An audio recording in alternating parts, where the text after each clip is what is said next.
제가 이제 죄를 저지른 건 맞는데요. 사람은 누구나 실수를 할 수 있으니까요. 이런 구제제도가 있다는 거는 정말 감사한 일이고요. 그만두고 싶었습니다. 끝없이 이어지는 욕설과 손가락질, 그리고 제 가족을 향한 저주까지. 단지 음주운전자를 돕고 있다는 이유였습니다. 내려놓고 싶었습니다. 경쟁업체의 이유 없는 시기와 비난, 무고와 악성 비방글. 매번 수사기관의 협조에 싸워왔지만 제 마음의 상처는 더 곪아갔습니다. 그럼에도 그만둘 수 없는 단 한 가지 이유. 죽을 죄를 졌습니다. 다만 가족들을 봐서 면허만은 살려주십시오. 제가 운전을 못하면 다 굶어 죽어야 합니다. 아버지가 많이 편찮으세요. 매번 병원에 모셔야 하는데 제가 운전을 못하면 어떻게 하죠? 2016년에만 음주운전 적발자 수가 22만 명이었습니다. 모두를 예비적 살인자, 사회 악으로 몰아가기엔 너무 많은 숫자입니다. 이분들에게 다시 한번 건전한 사회 구성원이 될 수 있는 기회를 줘야 하지 않을까요?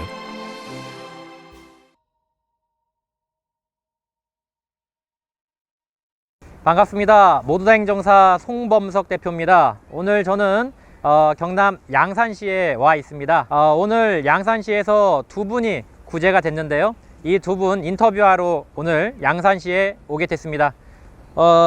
양산시 써있네요. 양산시. 양산시에 왔다는 걸 좀 어떻게 어필을 해야 되는데 표지판이 없어 지금. 자, 양산시. 네, 양산시 온 거 인증됐죠. 저기는 또 양산시 실내 테니스장이 보입니다. 한번 찍어주시죠. 네, 양산시 실내 테니스장. 그 경남을 자주 오는 편인데 양산시는 진짜 오랜만에 오네요. 자, 오늘 구제 받으신 분들은 저희가 장소가 마땅치 않아 가지고 스터디룸에서 진행을 하려고 합니다. 자, 지금 한번 스터디룸으로 이동해 보시죠. 송범석 행정사입니다. 저는 오늘 경남 양산 한 신도시에 나와 있습니다. 오늘은 저희 의뢰인 중에 또 구제 받으신 분들이 나와서 영상을 촬영하고 있는데요.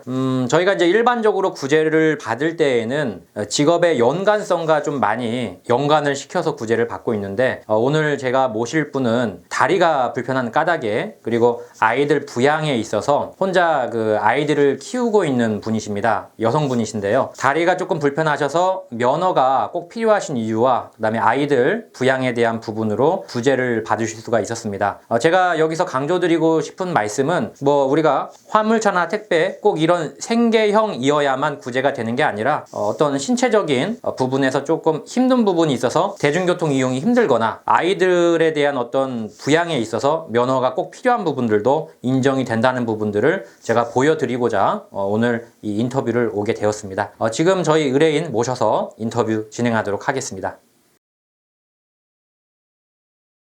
당시에 적발이 되셨을 때 어떻게 적발이 되신 거예요?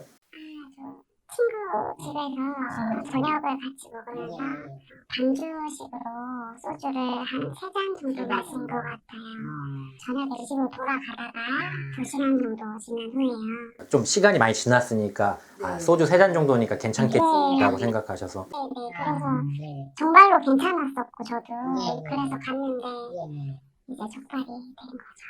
지금 보니까 다리가 좀 불편하신 걸로 제가 알고 있는데 어떤 병명을 갖고 계신지 실례가 안 된다면 좀 물어봐도 될까요? 저는 이제 고관절 개사가 진행되고 있어가지고. 예, 그게 어떤 병명이죠? 고관절 개사라는 게. 그게 병명이고요. 예, 어떤 이제 다리가 이제 통증이 있어서 계단이나 보행을 하거나 이제 일상생활에 지장이 있는 정도의 다리를 거의 이제 나중에 이제 쓰지 못하는. 그러면 대중교통 이용도 사실 굉장히 네, 힘드시겠어요? 안 된다고 봐야 돼요. 양산에 지하철이 있나요? 네, 연결은 되어 있어요. 연결은 돼 있지만 이제 지하철 타는 데까지 가는 것도 좀 힘드시다는 네. 거잖아요. 실제로 이렇게 다리가 불편하신 분들 중에 면허구제 신청하시는 분들이 많은데요. 이런 부분들은 참작 사유가 될 수가 있습니다. 그래서 그런 부분들이 있다면은 꼭 진행을 하실 때 거기에 대한 어떤 소견서나 진단서 같은 것들을 좀 주시면 많이 도움이 됩니다. 지금 또 아이들도 부양을 하고 계시다고 들었어요. 근데 지금 이제 다리가 불편하시다 보니까 특별히 일을 구할 수가 없다고 하셨는데, 그리고 지금 그 남편분은 혹시 그러면 이렇게 이혼을 하신 상태고, 실질적으로 아이들을 혼자 이렇게 케어를 하고 있어요. 예, 지금 아이들이 몇 학년 정도 된 거죠? 이제 4학년, 6학년. 4학년, 6학년. 그러면 지금 한창 이제 손이 많이 갈 텐데 참 힘드시겠네요. 그러면 아이들 그 학교 가는 것도 어느 정도 좀 도와주시고 있나요? 차로? 네네, 등하원도 그렇고. 등하원도. 네. 그리고 이제 가까운 곳에 가더라도 여기는 이제 차로 이동해야 되는 경우들이 조금 있어서 요 양산시도 이렇게 좀 대중교통이 많이 그렇게 편하게 되어 편하게 돼 있지는 않군요. 때 제가 사는 곳은 그렇거든요. 예. 아이들도 있고 그다음에 몸이 불편하신 부분도 있어서 면허가 반드시 필요하셨겠네요. 예, 저는 정말 없어서는 안 되는 거였죠. 그 적발되신 날짜가 언제셨죠? 7월 7월 달. 네. 그러면 윤창호법이 시행되고 나서 적발되신 거네요. 네, 그 후에 그럼 주변에서 이 윤창호법 때문에 구제가 안 된다는 말 혹시 들어보신 적 있으세요? 네, 들었어요. 혹시 그분들이 어떻게 얘기를 하셨나요? 뭐 지금 법이 강화돼서 안 될 거라고 제가 생계형 직업을 운전을 할 때 필요한 걸 가지고 있는 경우도 아니고 예. 그렇기 때문에 돈만 낭비할 거라고 말을 많이 했었어요. 그러니까 단순히 다리 아픈 거 갖고는 뭔 구제를 받겠느냐 뭐 이런 얘기를 들으셨다는 거죠. 네, 생계형이 아니라. 근데 실제로 구제가 되셨잖아요. 네. 그죠? 그러니까 이처럼 제가 안타까운 게 뭐냐면요. 주변에서 안 된다 하시는 분들이 되게 많아요. 물론 행정심판 구제율 자체가 높지가 않기 때문에 고민을 해보시는 건 맞아요. 근데 문제는 될 사람을 안 된다고 해버리니까 만약에 선생님도 그분들 말 들으셨으면 포기하셨을 거 아니에요. 근데 포기하지 않고 그래도 한번 해보셔가지고 구제가 된 거거든요. 그러니까 사실은 될지 안 될지는 해봐야 되는 건데 물론 그건 있습니다. 될지 안 될지를 먼저 전문가하고 상담을 받으셔서 아예 해도 안 될 것 같은 거는 하면 안 돼요. 그거는 돈만 낭비하는 겁니다. 그러나 일단은 될 수 있는 사례가 있다면은 그거는 시도를 해봐야죠. 다만 신중하게 결정을 하셔야 됩니다. 무조건 하라는 건 아닙니다. 지금 그러면 면허가 언제 풀리죠? 이제 일주일 뒤면 일주일 뒤면 운전을 하실 수 있는 거예요 이제? 와... 제 운전을 하게 되면 일주일 뒤, 지금 오늘 며칠이죠? 1월 3일인가요? 네.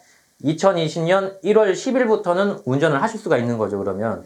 그러면 가장 먼저 하고 싶은 게 뭐예요, 지금? 애들이랑 도서관 도서관 가는 거. 네, 지금 정말 뭉클하네요, 지금. 못 데려가셨어요. 그동안은 애들한테 그러면 왜 엄마 왜 운전 못해요? 이렇게 물어보면 뭐라고 하죠? 차가 고장났다고? 네, 사실 이게 참 웃긴 이야기일 수도 있는데 이분한테는 어떻게 보면은 아이들 케어하는 게 지금 웃으면서 얘기하지만 하나의 인생일 수도 있어요. 그게 하나의 삶이고 그렇지 않습니까? 그것 때문에 살아가실 수도 있는 거잖아요, 사실은.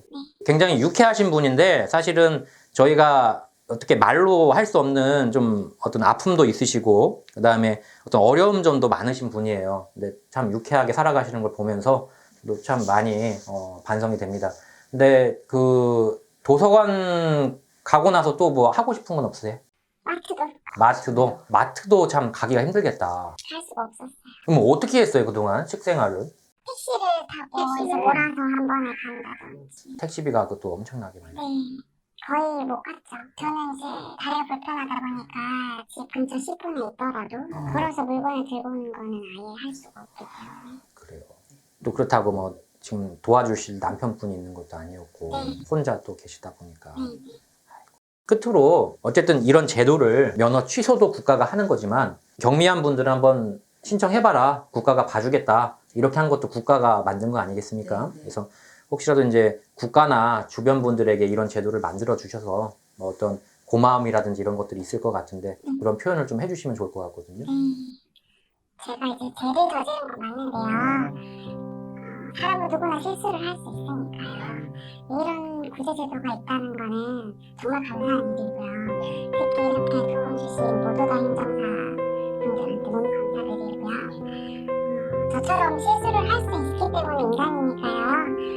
이렇게 모든 분들이 실수를 하셨더라도 좌절하거나 낙담하지 마시고 이렇게 도움을 한번 청해보는 것도 괜찮을 것 같아요.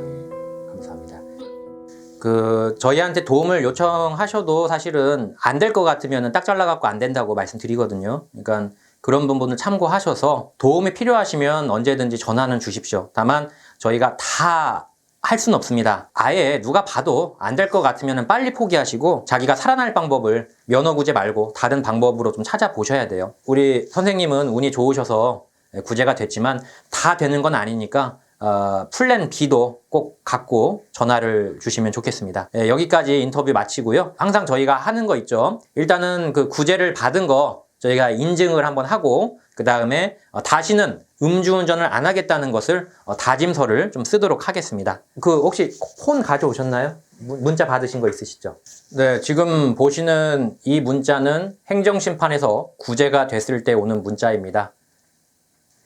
음주운전자는 마땅히 처벌을 받아야 합니다. 저는 음주운전자를 두둔할 생각은 없습니다. 다만 음주운전자라 하더라도 경미하게 적발이 됐거나 뭔가 억울한 사항이 있거나 또는 생계 때문에 또는 가족의 부양에 있어서 면허가 필요한 분들이 정말 많은 것이 현실입니다. 이런 분들에게 다시 한번 건전한 사회의 구성원이 될 수 있는 기회를 되돌려 드리는 것이 저의 소명이자 목표입니다. 다만 음주운전 구제 기회는 인생에 있어서 단 한 번뿐이라는 생각으로 다시는 음주운전을 하지 않겠다는 근절 서약서를 작성하도록 하겠습니다. 이름, 주소, 전화번호, 그 다음에 여기 오늘 날짜 써주시고 사인해 주시면 됩니다. 네, 음주운전 근절 서약서 작성이 완료가 됐습니다. 마지막으로 이것을 한 번만 읽어주시면 서약이 완료가 되겠습니다. 본인은 음주운전을 저지른 범법자이나 면허 구제를 받아 다시 이 사회의 건전한 구성원이 되기를 원합니다. 앞으로는 어떤 일이 있어도 음주운전을 하지 않겠다고 다짐하며 이에 서약합니다. 서약자